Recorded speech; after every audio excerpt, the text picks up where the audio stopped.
Good morning प्यारे बच्चों। अच्छे हैं आप सभी? आज बेटा हम 8.4 करने जा रहे हैं बेटा, प्रश्नावली 8.4।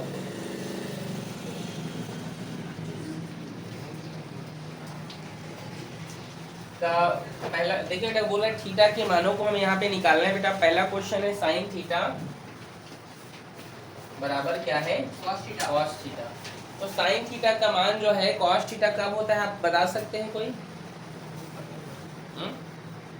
मतलब साइन और कॉस बराबर कब होते हैं, बताइए जी।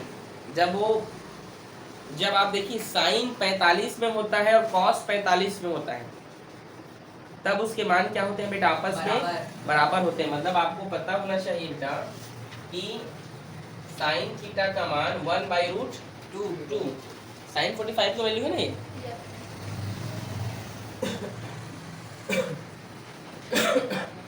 और कॉस थीटा बराबर भी क्या होता है? 1/√2 होता है। ये तो आप लोगों को पता होगा, पता है कि नहीं?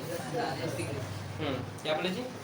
तो जब साइन थीटा 1/√2 और कॉस थीटा का मान 1/√2 होता है, तब ये आपस में क्या होता है, मतलब तभी ये बराबर है। तो ये कब होता है बेटा? तो ये साइन का मान कब होता है? ये जो है यहाँ पर आप लिख सकते हैं साइन का मान 45 कब होता है? जब वो कॉस, मतलब आप बोल सकते हैं साइन थीटा जो यहाँ पर होगा वो 45 में होगा, ये कॉस भी क्या होगा बेटा? 45 होगा। देखिए क्वेश्चन ने पहले ही बोला है कि साइन थीटा बराबर है कॉस के, तो बराबर कब होता है? 1/√2 में। ये भी तो 1/√2 कब होता है? जब वो थीटा का मान 45 होता है। कितना होता है? 45। तो अब यहाँ पे देख लीजिए कॉस थीटा जो है वो इसके बराबर है साइन थीटा की। कॉस थीटा क्या है? साइन थीटा के बराबर है, या साइन थीटा इसके बराबर है, तो इसको लिख लो, इसको लिख लो बेटा साइन थीटा। और ये साइन से साइन कट गया, थीटा का मान क्या आ जाएगा? 45। ये है बेटा क्वेश्चन नंबर पहला, समझ गए? क्वेश्चन नंबर दूसरा बताइए, पहला का दूसरा। 2 cos थीटा 1 ना। ये कक्षा 10वीं का महत्वपूर्ण क्वेश्चन है बेटा ना, और परीक्षा में आता है कक्षा 10वीं में, 9th में आप पढ़ रहे हो और 10वीं में भी है ये, अच्छे समझिएगा, ठीक है? cos थीटा ये बेटा गुणा में है, इधर जाएगा तो भाग में होगा। आप लोग टेबल देखो, ट्रिग्नोमेट्रिक टेबल, कई लोग को याद नहीं है। और ट्रिग्नोमेट्रिक टेबल में देखो बेटा cos थीटा का मान 1/2 कब होता है? 60 डिग्री। जब cos 60 में हो तो cos थीटा बराबर यहाँ पे लिख सकते हैं cos 60। cos कट गया बेटा, थीटा का मान 60। बोलो समझ में आ रहा है? तीसरा बताइए बेटा, पहला का तीसरा क्या है question? 2 sin square theta 1/2 equals to 1/2। ये है साइन स्क्वायर थीटा, ये 2 गुणा में बेटा इधर आएगा तो ये 2 गुणा 2 साइन थीटा, ये स्क्वायर इधर जाएगा तो किस में होगा? रूट में। 1 और 2 ने क्या हो गया? 4। 1 का स्क्वायर क्या होता है? 1 ही होता है। 1 का स्क्वायर रूट 1 होता है बेटा, और 4 किसके स्क्वायर रूट होता है? 2 का। तो यहाँ पे 2 निकल कर आ जाएगा बाहर, समझे कि नहीं? अब बताइए साइन थीटा का मान 1/2 कब होता है? 30 डिग्री। जब वो साइन 30 में होता है, साइन कट गया, थीटा का मान क्या निकल कर आया? 30 डिग्री। बोलो समझे? कठिन है क्या? इजी है ना बेटा? चलिए इसको नोट करो।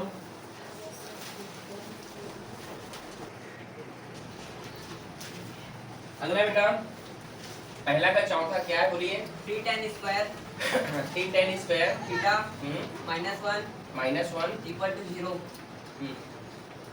tan स्क्वायर थीटा -1 इधर आएगा तो +1 होगा बेटा, होगा ना? और ये 3 गुणा में इधर गया तो ये स्क्वायर इधर जाएगा तो रूट में होगा ना? अब tan थीटा बराबर 1 का स्क्वायर होता है 1, और 3 का स्क्वायर रूट को आप √3 ही लिखिए। समझ गए? नहीं समझे? 1 का स्क्वायर रूट 1 ही होता है बेटा, मतलब 1 का स्क्वायर रूट हमेशा 1 होगा, याद है। जैसे 4 2 का होता है, 2 का 4 होता है ना, तो ये 3, ये यहाँ पर इसका होल स्क्वायर रूट है, मतलब ये 3 के लिए भी 1 के लिए, तो 1 का तो बाहर निकल गया, इस 3 के लिए √3 रह गया, ठीक है? समझे? नहीं समझे? tan थीटा का मान 1/√3 कब होता है? जब वो tan 30 होता है, थीटा का मान यहाँ पर आ जाएगा 30 डिग्री। समझे? पांचवा बोलो। 2 sin theta 2 sin theta equal to root 3 equals to root 3। Sine theta बराबर रूट 3 बटे 2। ये गुणा में इधर गया तो भाग में हो गया। साइन थीटा का मान रूट 3 बटे 2 कब होता है? जब वो 60 में होता है। साइन से साइन कट गया, थीटा का मान 60। समझ आ रहा है? आ रहा है कि नहीं? छठवा बोलो। tan theta tan theta equal to 0 equals to 0। Theta का मान 0 कब होता है? जब वो tan थीटा का मान 0 लिखा है क्या? 0 डिग्री में 0 डिग्री में हो, ठीक है। तो tan थीटा का मान 0 में हो तो tan थीटा का मान 0 कब? तो जब वो tan 0 तो tan से tan कट गया, थीटा का मान क्या आ गया? 0। समझ गए? सातवां बोलो। 3 cosec square 3 cosec square theta equal to 4 cosec theta. ये 3 इधर गुणा में इधर गया तो भाग में, स्क्वायर इधर गया तो रूट में। फिर cosec थीटा, ये 4 के स्क्वायर रूट 2 होगा और 3 का रूट 3। समझ में आ रहा है? इधर देखो बेटा, अब cosec थीटा का मान 2/√3 कब होता है? 60 डिग्री जब वो cosec 60 में होता है। तो ये cosec कट गया, थीटा का मान 60। समझ में नहीं आया क्या ये? नहीं आया? ये 3 गुणा में इधर गया तो भाग में, स्क्वायर इधर गया तो रूट में। 4 के स्क्वायर रूट होता है बेटा 2 और इस 3 का रूट 3 ही रहेगा, ठीक है। और बोलो। सातवां हो गया। आठवां बोलो। 2 cos square 2 cos square theta हाँ इक्वल टू 1/2 1/2। फिर cos थीटा, ये 2 इधर जाएगा बेटा तो ये गुणा में होगा और स्क्वायर इधर गया तो ये रूट में। समझे कि नहीं? cos थीटा बराबर 1 का स्क्वायर रूट तो 1 ही होगा और 2 है तो बाहर निकल जाएगा वो तो। या 2 2 4 4 के स्क्वायर रूट क्या होगा? 2। और cos थीटा का मान 1/2 कब होता है? बोलो।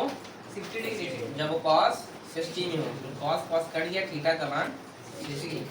कठिन है क्या? और कितने क्वेश्चन बचे? ठीक है, नोट करो इसको। बोलिए। पहला का 9th नंबर होगा ना?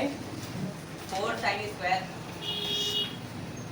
4 sin स्क्वायर थीटा हाँ -3 इक्वल टू 0 देखिए बेटा, साइन स्क्वायर थीटा, ये -3 इधर गया तो +3, ये 4 गुणा में इधर गया तो भाग में, और स्क्वायर इधर से इधर जाएगा तो रूट में। साइन थीटा बराबर ये √3 बटे 2, क्योंकि 4 के स्क्वायर रूट क्या होता है?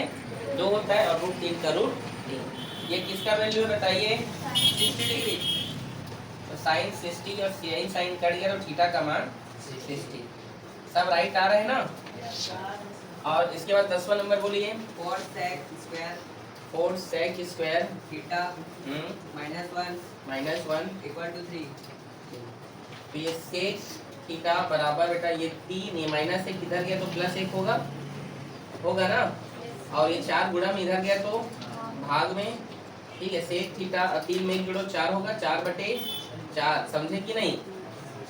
4 से 4 कट गया बेटा तो sec थीटा बराबर 1 बचा, यहाँ पे स्क्वायर इधर गया तो रूट में। समझे कि नहीं? एक समझाऊं। -1 इधर गया +1, 3 में 1 जोड़ोगे 4 होगा, 4 एकम 4 4 एकम 4 कट गया और स्क्वायर इधर गया तो रूट में होगा। 1 का स्क्वायर रूट क्या होता है? 1। sec थीटा का मान 1 कब होता है? जब वो किस में हो? sec से sec कट गया, थीटा का मान 0। समझ में आया? और है क्या? हाँ बोलो, क्या है 11 number? cot square cot square theta equal to 3 equals to 3 3। तो cot का मान 3 कब होता है? सॉरी 3 नहीं, ये स्क्वायर उधर गया तो रूट में होगा। तो cot थीटा का मान 3 कब होता है? जब वो 30 में हो। थीटा का मान 30 डिग्री। चेक करो, आया आंसर? आया है कि?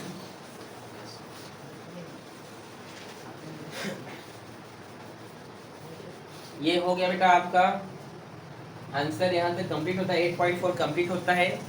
मिलते हैं बेटा हम नेक्स्ट जो हमारा चैप्टर है सरल रेखा और कोण पर, तो हम कल सरल रेखा और कोण पढ़ेंगे, ठीक है, ओके।